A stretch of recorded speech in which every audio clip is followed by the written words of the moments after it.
Next, conservative comedian and host of the popular podcast Louder with Crowder, Steven Crowder.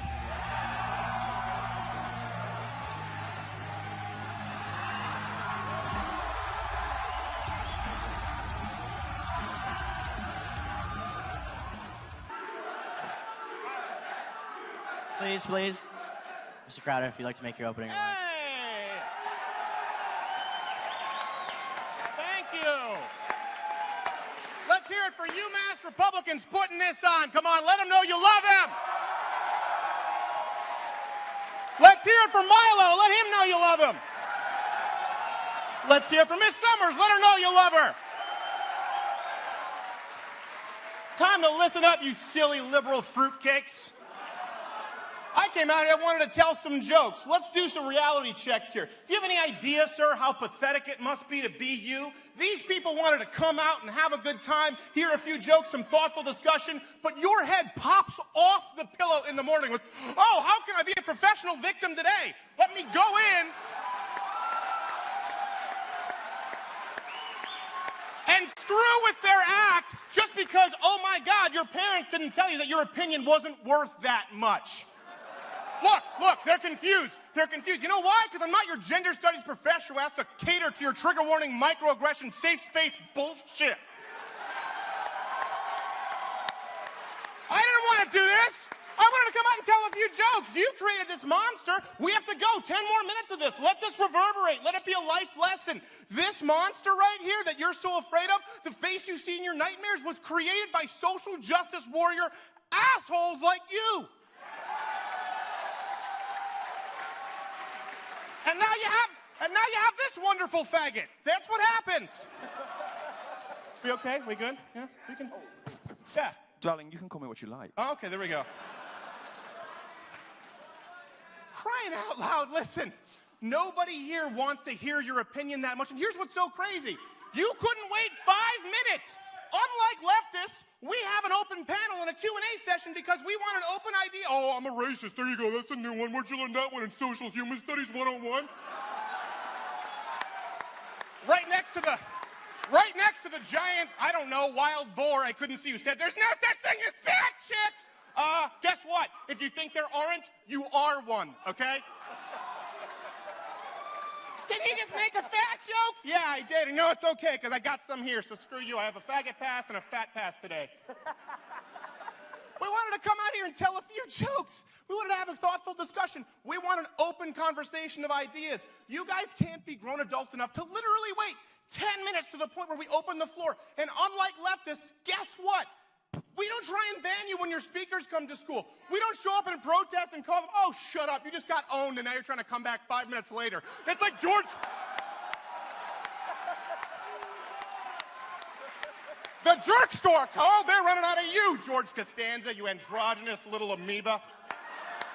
And by the way, these opinions you're yelling out, they're not even your opinions. They're your opinions from your gender studies professor, and the really reason you picked it was because you thought it was your best chance at getting laid. You just decided to walk on in to try and pick up chicks at the San Francisco retread pot-smoking drum circle, only to realize that your very glance in the direction of a woman causes a barren womb.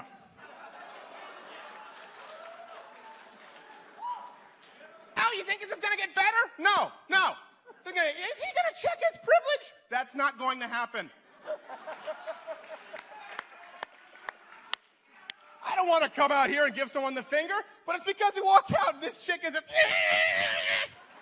Start a show like that. This is absurd. At least when you go back to like Christina Hoff Sommers' days, self-professed Democrats, hippies, the retreads that you guys want to be, at least they thought they were fighting the system. They thought they were trying to create transparency. They really thought they were for free speech. You people are openly and completely against it. You're not fighting for free speech. You're not fighting for rights. You're fighting for the right to be a pussy and not hear opinions that you don't like.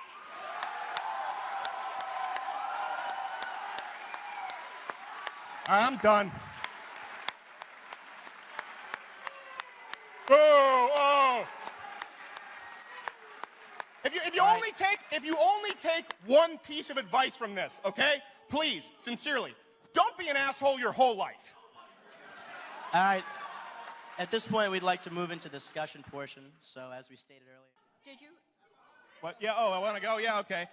You want to know what political correctness is? If you actually research the history of political correctness, it was designed as a political tool to silence voices of dissent, as you see here tonight, with people simply yelling out racist, homophobic, transphobic. Good example of political correctness trying to silence dissent. Listen, whether you like him or not, Dr. Ben Carson is a black man who's one of the most prolific neurosurgeons of all time.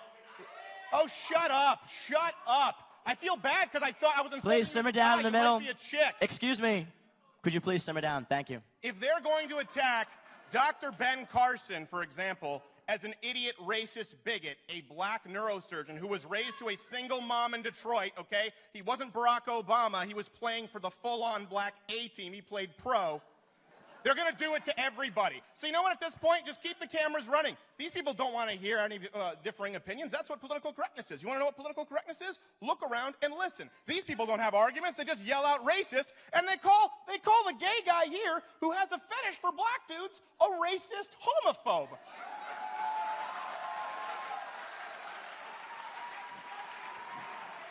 Just moving on here. I got to tell you. Sorry, I hope I wasn't revealing anything there. I don't know why Black Lives Matter even. All right. A couple of things. Right, okay, a couple of things here.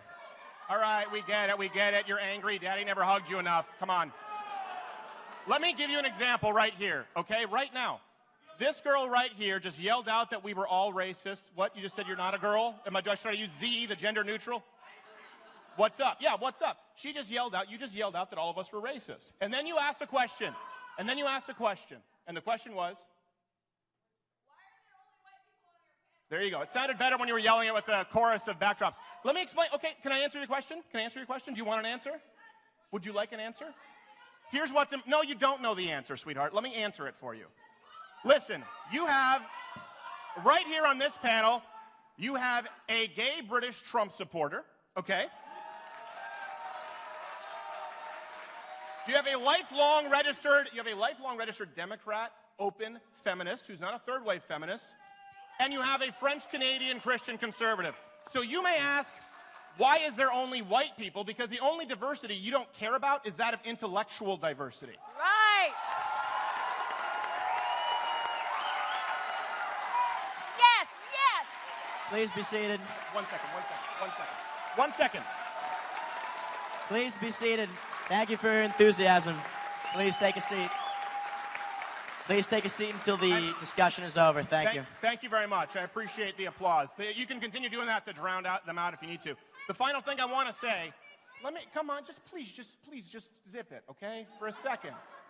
Listen, you spoke, I gave you the right to have a question, and now let me finish answering.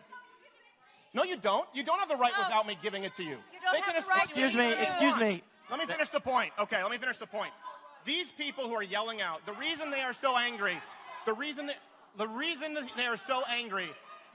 they are so incapable of hearing this is because, unlike you, the people who are conservative, intellectual thinkers, you've heard all of their opinions before, from every single mainstream news outlet, from every single film that's been made in the last 20 years, from every single professor. This is the first time they're hearing these points of view. That should be a stark contrast and tell you who's thinking for themselves. I want to come back on something. Let me... 1 in 5 women will be sexually assaulted on college campuses. Correct. Wait, people believe that? 1 in 5?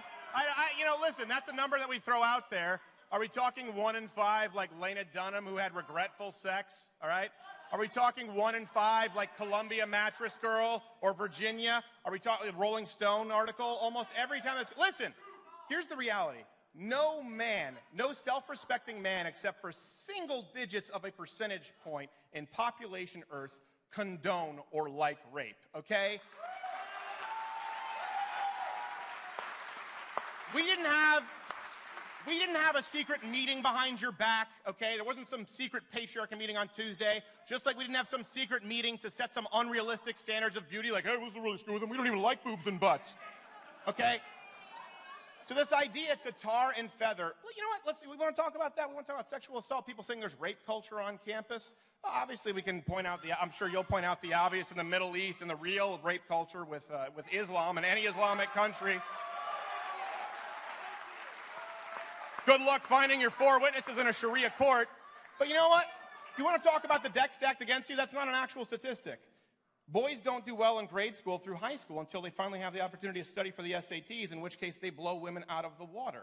Why? Because we have developed an educational system in this country that caters to women. Boys don't learn by sitting and watching a chalkboard and hearing things verbally. They learn hands-on. We've rigged the deck against young boys, and they're more confused and angry than ever. And people coming out and implying that all of these boys are somehow racist or sexist or perpetuating rape culture, you are going to screw up men for generations to come. And this androgynous, spineless amoeba here who wants to get with the social justice warrior drum circle, listen, I'm not talking about some false sense of machismo. Why don't we start off by talking about families, by talking about getting married and staying with your wife, by talking about how to raise your kids properly. Let's teach young boys to be men, but oh no, we can't do that. That'd be a moral judgment. You want to fix whatever the actual rape statistic is, and it's not 1 in 5, you need to start getting judgmental and teach young boys how to become men, but you don't want to do that because it's judgmental. Ms. Hofstadter, would you like to comment? Compassion. One irony here. Okay, listen. Social justice leftists here. Okay, let's just point out an irony. The only people right now who are trying to intimidate and silence and threaten a woman here are you. But I just wanted to add, you interrupted a woman. He asked me a question. Oh, I'm sorry. I was silent. Was I mansplaining? You Silencing mansplained. you? It's probably queer-splaining, isn't it? Gay-splained. Actually, wait. Do I beat In a good you? way. Do I beat you? Because you're a Jewish woman. Of a I'm certain age. gay Jew. The shoulder. I think you're confusing geography. You only beat her if she puts on the hijab. Oh, you write that up in your newspaper. Shock writings. You know, it's Weaponized funny. talk. I actually tweeted out a picture. There was someone that said, words hurt. Words hurt, safe space is necessary. And I'm not kidding. It was written by the one registered sex offender on the block with a Bernie sign. It's true. Go on Twitter. It's absolutely true. I don't know. I don't think leftists have an understanding of the First Amendment nor the Second Amendment. I was on Russia Today one time, and they were asking about the Second Amendment because you bring that up. And I said, well, why is the Second Amendment so important? You're like, why do you think the right to own a gun is like as important as free speech? I said, because it's literally right up there with the right to freedom of speech. That's number one. It's protected by number two. As far as the chalk writing, I don't know. It's silly. And if you're a grown adult who gets offended by someone putting something in chalk, you probably have no business being in the workforce or college. Okay, moving on to our next question. If you'd like. Where some of my friends got beat up, where people got threatened over the Stop Islam. And so I'm wondering where you guys think that opinions turn into hate speech and where that line should be drawn. Well, your Muslim friends got beaten up because of chalk? Amazingly, one of my friends who's not even Muslim was defined as Muslim because he dressed a certain way, and he's changed the way he dresses now. Well, listen, nobody would ever condone beating somebody up because they dress a certain way. By the way, sometimes when I say stuff, it's a joke, okay? We used to be able to make those. Listen, if people want to talk about stopping rape culture, in the time you just took to ask that question, there were probably a dozen women who were raped in the name of Islam in the Middle East right then. And there were tons of people killed. So listen, no one is condoning violence against Islam. Obviously it's a silly litmus test as far as Donald Trump saying ban all Muslims, and it makes it hard for people like me who argue against the ideology of Islam. I think if you want to learn about the ideology of Islam, open the Quran, read 5 pages in any direction, and you will be... Yeah, we've had Muslims on my show many times. Guess what? I didn't like what they had to say. Okay? No, it's not my problem. It's my opinion. I don't like it. I didn't speak on your behalf. I talked about the Quran. Guess what? I wasn't there for the French Revolution. I can talk about it. Everybody has a right. And If people are beating up Muslims, that's bad. The ideology of Islam has been bad for the last several decades, and it's not hate speech to say so. It's not racist. It's an ideology in a prescribed form of religion and law, and I don't like it. Like any other set of ideas, Islam is a set of ideas, and like any other set of ideas. Moving on to our next question here. When does free speech become hate speech is the basic question, right? Yeah, that's a silly question. Hate speech is a figment of your imagination. If someone says something you don't like, you don't get to label it hate speech. That's it. No, call to action is not allowed. If I say, hey, I'm going to punch you in the face, and I do it, that's not speech. That's an action. If someone says, gosh, I really don't like your face, and it would be nice if it were punched, but I would never do it, is very different. People should be able to say what they want. If you don't like it, walk out, change the channel. We don't believe in hate speech. We answered your question. Leave. Who was beat up because of what I said? Your friend was beat up because of something that I said? That's what we call being unable to substantiate an argument, Mr. Tank Top. Get out.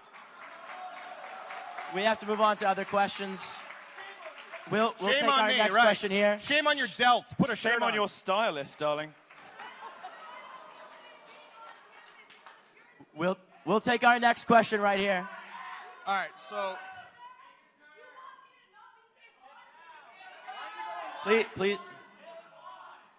Please refrain from interruptions. Get in line. They will answer your question.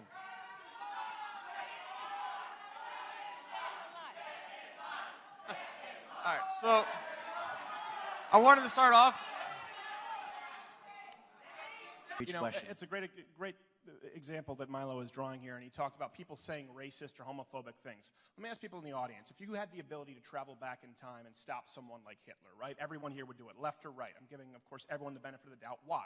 Because he was racist. He wanted to execute gays. Well, Che Guevara as well, but you put him on a T-shirt. The point is, he was a person who everyone agrees is a vile, horrific human being. Listen, nobody here has espoused anything along those lines tonight. Not even close. But I tell you what, you want to talk about violence? If you call someone racist, sexist, homophobic, transphobic, call them a hate monger, and you make them out to be subhuman, it's okay to treat conservatives inhumanely. And that's your problem right there. You want to talk about who's treating who violently? When you paint someone as bad as Hitler fascist, well, guess what? You have what happened at Milo's tour. So maybe take a look in the mirror. Next question. Question is for Steven. On campus, we have this group called Divest the Rest, and its goal is to get UMass out of the oil and natural gas industry. And so I've attended many of the protests just to humor myself. And so during those protests, they call for the union of themselves with Black Lives Matter, with feminists, with $15 wage gap. So what is your perspective on the fact that these groups that have absolutely nothing to do with each other, why do they band together? Well, it's strength in numbers, ironically, with a bunch of people who have no fundamental understanding of economics wanting to decide how an entire industry is run. Also, double secret irony, these people show up with the horn-rimmed glasses that come to you courtesy of petroleum while they bitch about smart cars. So I think it's silly, and these people don't understand economics. The problem with the modern women to cover up. They want all sorts of things that look very similar. Radical feminism of today and Islamism don't look that different. They all hate the West. Well, think about it. Just here we had feminists and we had people who were angry about Muslim clapping if they heard that you were banned on campus. It's no different than book burning. These people are claiming that we're racist fascists, and they're clapping when someone isn't even allowed to speak, and they think somehow it's altruistic. So, of course, these people have no priorities as it relates to free speech.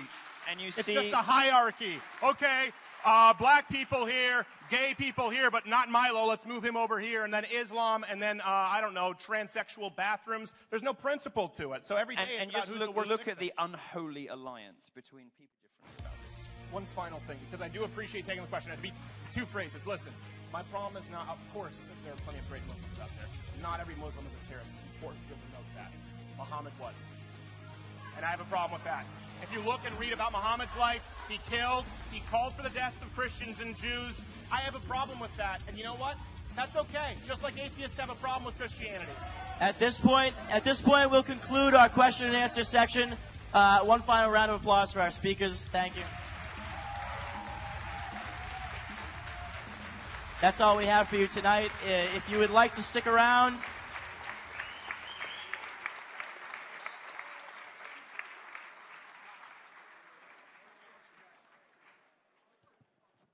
if you would like to stick